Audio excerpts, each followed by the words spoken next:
Olá e sejam muito bem-vindos de volta. A gente continua hoje a nossa jornada pela série Patrística.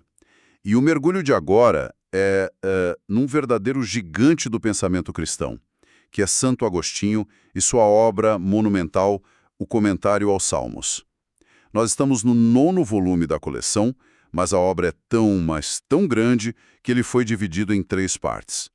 Hoje, a gente vai se debruçar sobre a primeira delas, que cobre os Salmos de 1 a 50. E o nosso desafio aqui vai ser entender como Agostinho enxerga esses salmos iniciais não como, poemas isolados, né? Mas sim como um mapa para o começo de uma jornada espiritual. E que jornada é essa? É a da transformação. A passagem do que ele chama de homem velho, que é simbolizado por Adão e sua queda, para o homem novo, o homem recriado em Cristo. O mais curioso, é como ele faz isso. Ele se propõe a encontrar a voz de Cristo em cada salmo. E isso nos leva a uma pergunta que parece quase um paradoxo, sabe? E é o nosso ponto de partida. Como é possível ouvir a voz de Cristo, o ser perfeito sem pecado? Naquelas palavras cheias de angústia, de lamento, de confissão de culpa que a gente encontra em tantos salmos. Como que a voz que diz "Misericórdia, meu Deus, por meus pecados", pode ser a mesma voz daquele que não pecou? Essa pergunta é exatamente a chave que abre toda a interpretação de Agostinho.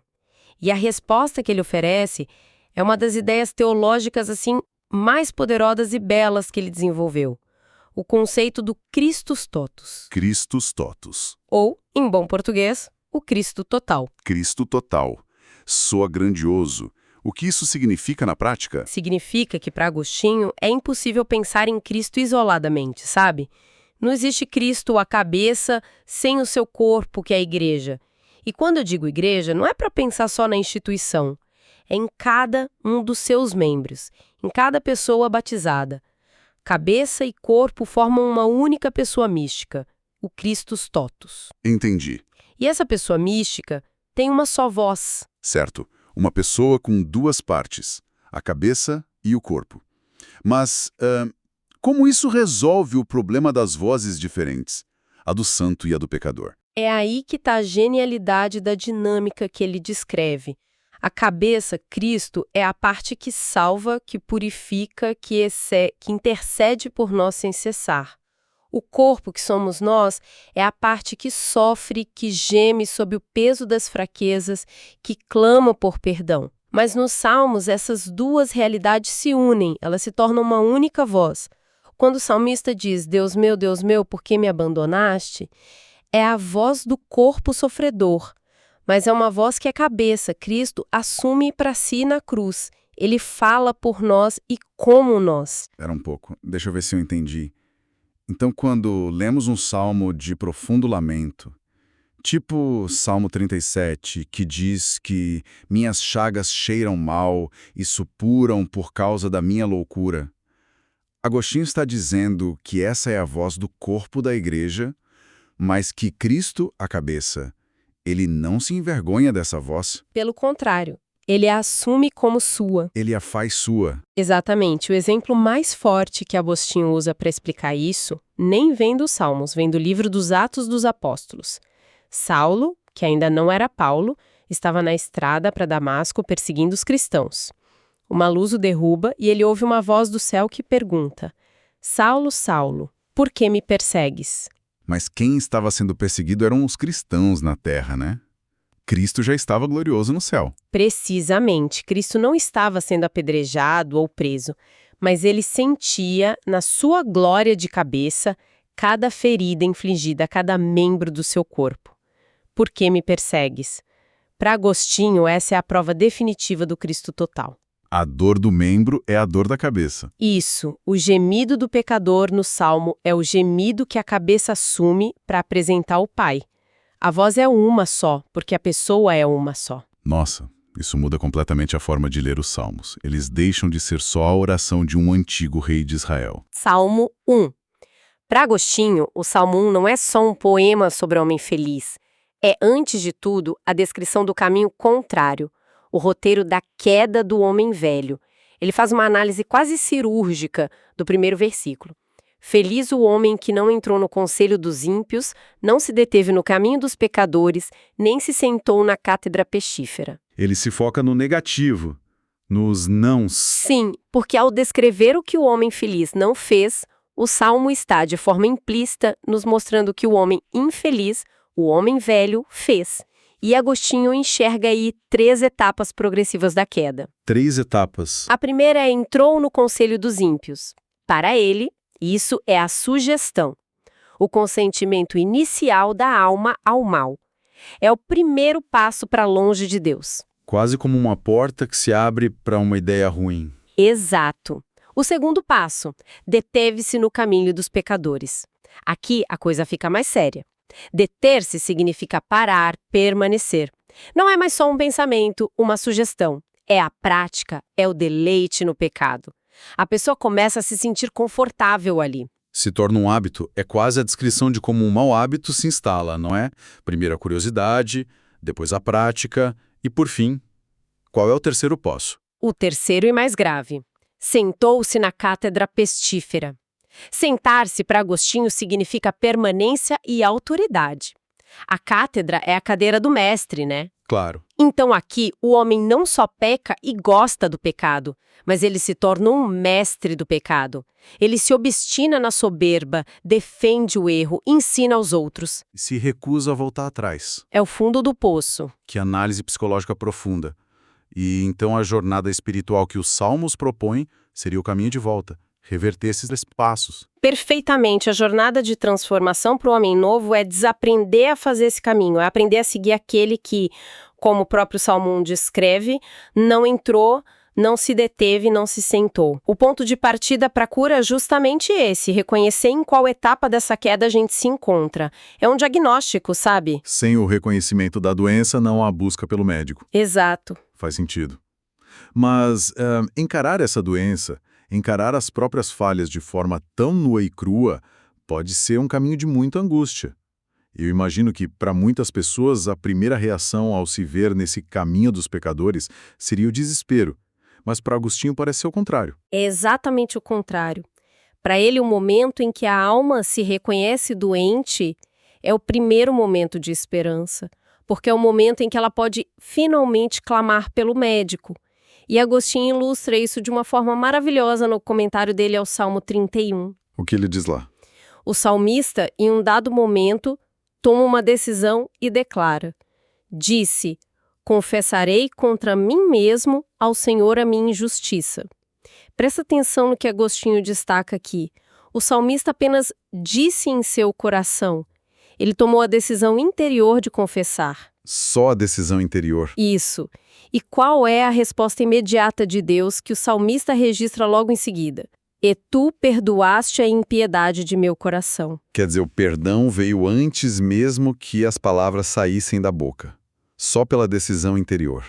Agostinho fica maravilhado com isso. Ele diz que o perdão de Deus é mais rápido que a nossa fala. No exato instante em que a humildade nasce no coração e a gente decide se abrir, a cura já começa. Incrível. Ele enfatiza que o propósito da confissão não é informar a Deus como se ele precisasse que a gente contasse uma novidade. Ele já sabe de tudo. O propósito da confissão é nos curar. É um ato que abre a ferida para que a luz e o remédio da graça divina possam entrar. Mas essa ideia de que o perdão acontece no momento da decisão interna não corre o risco de diminuir a importância do ato em si? Da confissão sacramental, como a igreja pratica? Alguém poderia interpretar isso como, basta pensar em se arrepender e está tudo certo? Essa é uma ótima pergunta e Agostinho, de certa forma, já antecipa. Para ele, uma coisa não anula a outra. Pelo contrário, uma leva a outra. A decisão interior sincera de confessar, naturalmente, transborda para o ato exterior. Se o arrependimento é verdadeiro, a pessoa não quer mantê-lo escondido. Ela sente a necessidade de humilhar seu orgulho, de se submeter à disciplina da igreja. De receber a absolvição através do sacerdote. Que age na pessoa de Cristo. O ato exterior é a prova e a confirmação da sinceridade do ato interior.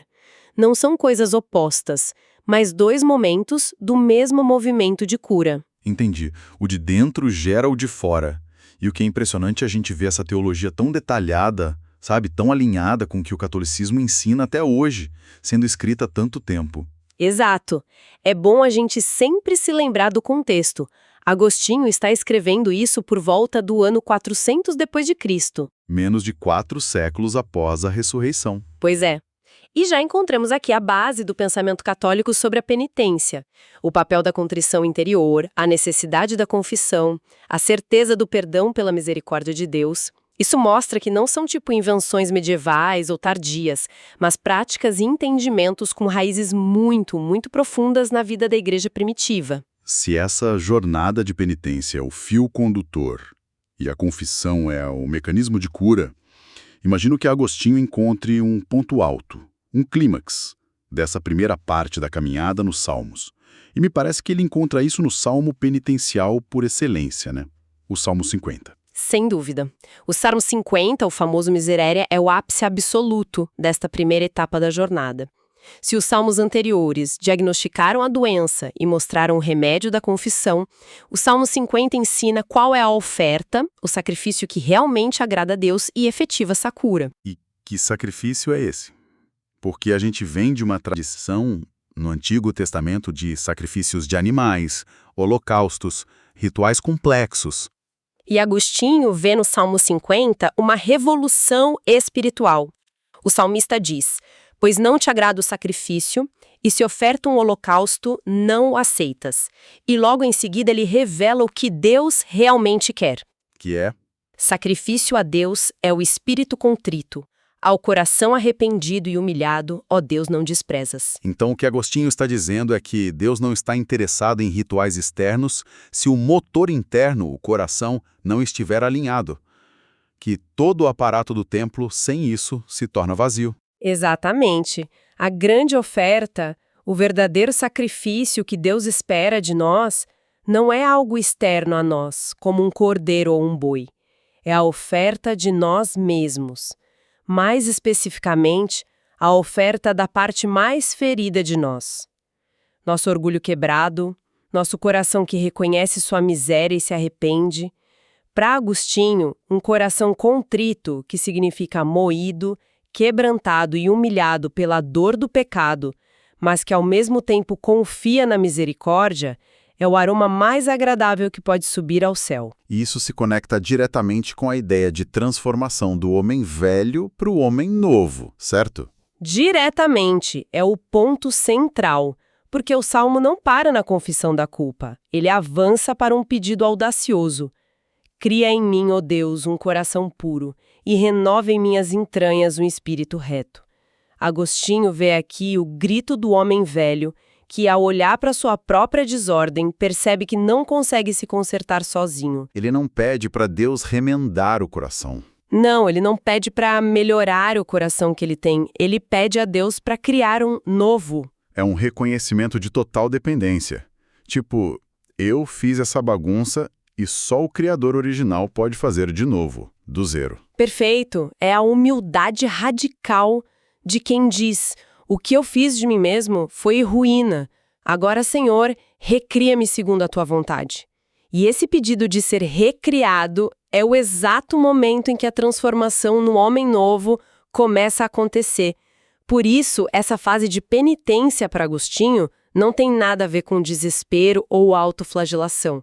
É um ato de imensa esperança. É se esvaziar. É esvaziar-se do próprio orgulho para dar a Deus o espaço para que Ele possa agir, curar e criar algo novo e belo em nós. Recapitulando, então, o caminho que Agostinho nos mostra nesses primeiros 50 salmos é incrivelmente profundo. Ele começa com essa ideia transformadora do Cristo total que nos permite ouvir a voz de Cristo em nossos próprios lamentos, unindo a cabeça ao corpo sofredor. Depois, nos dá um diagnóstico preciso da queda no Salmo 1, para que a gente saiba de onde precisamos voltar. Em seguida, nos oferece o remédio no Salmo 31, a confissão que nasce no coração e é mais rápida que o perdão de Deus. E, finalmente, culmina no Salmo 50 com a descoberta de que o maior sacrifício, a única oferta que Deus realmente deseja, é o nosso próprio coração quebrantado e humilde, totalmente aberto para ser refeito por Ele. É uma jornada completa de retorno ao Criador. Análise. Se Agostinho nos ensina que a voz de Cristo assume as nossas fraquezas e as transforma em oração nos Salmos, como seria se na nossa própria vida a gente tentasse fazer o mesmo? Como podemos transformar nossos lamentos, nossas frustrações diárias, nossas próprias confissões de fraqueza em uma participação consciente na voz desse Cristo total, que continua a rezar hoje em seu corpo e por seu corpo no meio do mundo? Uma reflexão muito poderosa para encerrar. Fica aqui o nosso incentivo para que busquem a obra completa, o Comentário aos Salmos, disponível na coleção patrística, e, claro, o convite para a nossa próxima análise, quando vamos continuar essa jornada explorando a segunda parte deste volume, com salmos de 51 a 100.